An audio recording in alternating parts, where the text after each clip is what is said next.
कमला और उसका बेटा गगन केदारनाथ जाने वाली बस में बैठ जाते हैं। भगवान, बस मैं जल्दी से केदारनाथ पहुंच जाऊं, मेरा तो मन घबरा रहा है। माँ, हम कब तक केदारनाथ पहुँचेंगे? गगन बेटा, कल सुबह तक हम केदारनाथ धाम पहुंच जाएंगे। हे भोले भंडारी, मैं पूरे 2 साल बाद फिर से आपके पवित्र धाम केदारनाथ आ रही हूँ और मुझे सब कुछ दोबारा याद आ रहा है।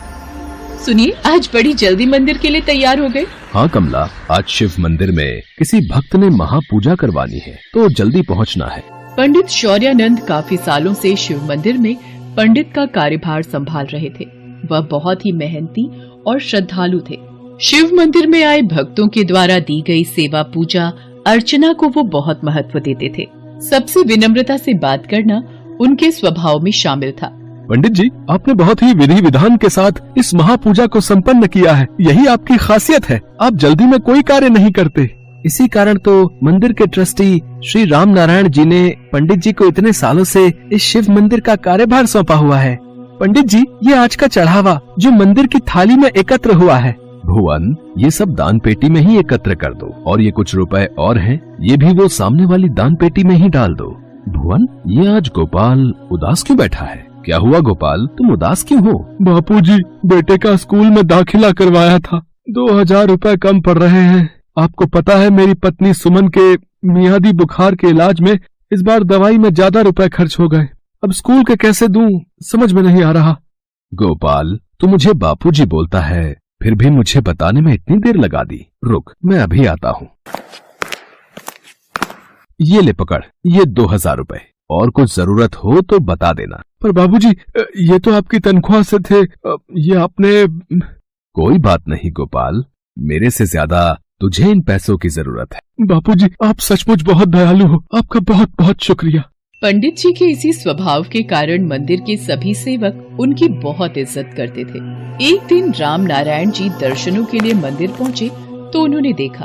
भुवन, गोपाल, आज सोमवार का दिन है, शाम के वक्त भक्तों की भीड़ ज्यादा रहेगी, इसलिए मंदिर के द्वार आज रात्रि 10 बजे तक खुले रखना, ताकि भक्त भोले बाबा के दर्शन आराम से कर सके। और ध्यान रहे, सभी भक्तों को खीर का प्रसाद भी बांटना है।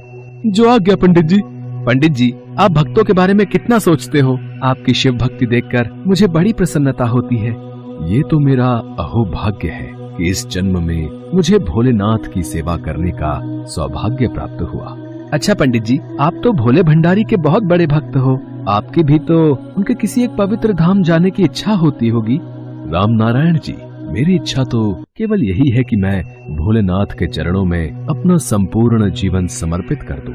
राम नारायण जी, बापूजी की एक इच्छा मुझे भी पता है, वो केदारनाथ धाम की यात्रा करना चाहते हैं, पर पैसों की तंगी की वजह से वो इस यात्रा को अभी तक संपूर्ण नहीं कर पाए हैं। अच्छा किया गोपाल, जो तूने मुझे ये बात बता दी।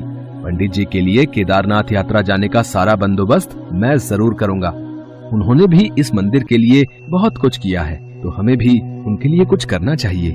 राम नारायण जी ने केदारनाथ जाने की टिकटें पंडित जी और उनके परिवार के लिए करवा दी थी और वह पंडित जी के पास गए और उनसे बोले। पंडित जी, मुझे पता है आपकी बहुत इच्छा है कि आप केदारनाथ यात्रा करो, इसलिए मैंने आपकी टिकट करवा दी है। शायद ये भगवान भोलेनाथ की इच्छा है कि आप उनके धाम की यात्रा करो। बाकी मंदिर की आप चिंता मत कीजिए, जब तक आप यात्रा करके आएंगे तब तक गोपाल और भुवन मंदिर की पूरी देखभाल करेंगे। हाँ बापूजी, आप अपने परिवार के साथ केदारनाथ यात्रा पर जाइए, पीछे से बिल्कुल चिंता मत करना, मैं मंदिर का ख्याल रखूंगा। ठीक है राम नारायण जी, जैसी मेरे भोलेनाथ की इच्छा, मैं केदारनाथ यात्रा पर जरूर जाऊंगा। पंडित जी भगवान भोलेनाथ का नाम लेते हुए कमला और बेटे गगन के साथ केदारनाथ यात्रा पर निकल पड़ते हैं। बाबा, ये नज़ारा तो बहुत सुंदर है, ये ऊंचे ऊंचे पहाड़ तो बहुत ही अद्भुत लग रहे हैं। हाँ बेटा गगन, केदारनाथ धाम अपने आप में ही बहुत अलौकिक है। केदारनाथ मंदिर 4 धाम यात्रा में से एक है, जो उत्तराखंड के हिमालय पर्वत की गोद में बसा हुआ है। केदारनाथ हिमालय श्रृंखला के बीच एक प्रमुख तीर्थ स्थल है, जहां भगवान शिव का ज्योतिर्लिंग स्थापित है। केदारनाथ मंदिर का ये ज्योतिर्लिंग सभी 12 ज्योतिर्लिंगों में सबसे महत्वपूर्ण है। जितना खूबसूरत केदारनाथ मंदिर है, उतनी ही खूबसूरत इसके आसपास की जगह भी है। सुनो जी, हमारे तो भाग्य खुल गए जो हमें भगवान शिव के परम धाम केदारनाथ की यात्रा का अवसर मिल गया। हाँ कमला, वो देखो, हम केदारनाथ मंदिर पहुंच ही गए। आओ भगवान भोलेनाथ के ज्योतिर्लिंग के दर्शन करते हैं। पंडित शौर्यानंद जी कमला और गगन के साथ केदारनाथ मंदिर के दर्शन करते हैं और भगवान भोलेनाथ की पूजा अर्चना करते हैं। सुनो जी, पिछले 2 दिन से बारिश तो मानो यहाँ बंद होने का नाम ही नहीं ले रही है और अब तो कुछ ज्यादा ही तेज हो गई है। सुनिए, धर्मशाला में ही चलते हैं, शाम के वक्त गगन को घुमा देंगे। हे भोले भंडारी, आपके दर्शन करके मेरा जीवन कृतार्थ हो गया। आपकी केदारनाथ धाम की यात्रा का सुख प्राप्त हो गया। कमला, आज राम नारायण जी की वजह से हमें इस यात्रा का अवसर मिला।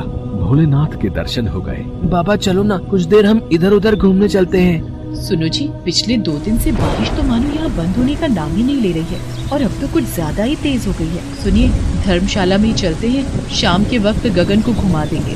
ठीक है, संध्या आरती के समय ही आ जाए। अपने आप को बचाओ, नदी के पानी का बहाव तेजी से हमारी ओर ही आ रहा है। सब लोग सुरक्षित स्थानों पर चले जाओ। कमला, लगता है मंदाकिनी नदी में पानी का बहाव तेज हो गया है। चलो किसी सुरक्षित स्थान पर जाकर खड़े हो जाते हैं। लोग अपने आप को बचा पाते इससे पहले ही हिमखंड टूटने से मंदाकिनी नदी में बाढ़ आ गई। हजारों की संख्या में लोग बाढ़ की चपेट में आ गए थे। मूसलाधार बारिश और बाढ़ का कहर। पंडित जी, कमला और गगन उस बाढ़ में डूबने लगे। कमला, तुम दोनों मेरा हाथ मत छोड़ना। कमला, गगन, हे भोलेनाथ, मेरी पत्नी और बच्चे की रक्षा करो। कमला ने मंदिर के खंभे को पकड़ लिया और एक हाथ से गगन का हाथ पकड़े रखा, पर पंडित जी का हाथ कमला के हाथ से छूट गया और वो आगे की ओर बह गए। गगन के बाबा! क्या हुआ कमला, सब ठीक तो है? केदारनाथ मंदिर आ गया। चलो गगन बेटा, मेरा हाथ पकड़ लो। राम नारायण जी, मुझे तो बड़ी घबराहट हो रही है। 2 साल बाद इन्हें देख रही हूँ। माँ वो रहे बाबा, वो सामने मंदिर के बाहर बैठे हैं। मैं जानता था पंडित जी अवश्य ही जीवित होंगे। हे भोलेनाथ, आपकी लीला अपरंपार है। पिछले 2 सालों में ये सब कुछ भूल चुके हैं। बस भोले भंडारी और उनके भक्तों की सेवा में ही दिन रात लगे रहते हैं। शायद आप लोगों को देखकर पहचान जाएं। बाबा, मैं आपका गगन। गगन, हम तुम्हारे बाबा को वापस काशी ले चलते हैं। वहाँ जाकर इन्हें सब कुछ याद आ जाएगा। काशी जाकर राम नारायण और मंदिर के सेवक भुवन और गोपाल पंडित जी को धीरे धीरे सब कुछ याद दिलाते हैं। धीरे धीरे पंडित जी को सब कुछ याद आ जाता है। कमला, मुझे सब कुछ याद आ गया है। केदारनाथ धाम में आई बाढ़ में न जाने कितने लोग बह गए। बड़ी मुश्किल से मैं एक पेड़ की सहायता से बहता हुआ जा रहा था। तभी सुरक्षा कर्मियों ने मेरा बचाव किया। पानी में डूबने और घबराहट में मैं कई दिन बेहोश रहा और अपनी याददाश्त भूल गया था। भोलेनाथ का शुक्र है पंडित जी कि आपको अब सब कुछ याद आ गया। भोलेनाथ की कृपा है राम नारायण जी कि आज उन्होंने मुझे मेरे परिवार और आप सबसे मिलवा दिया।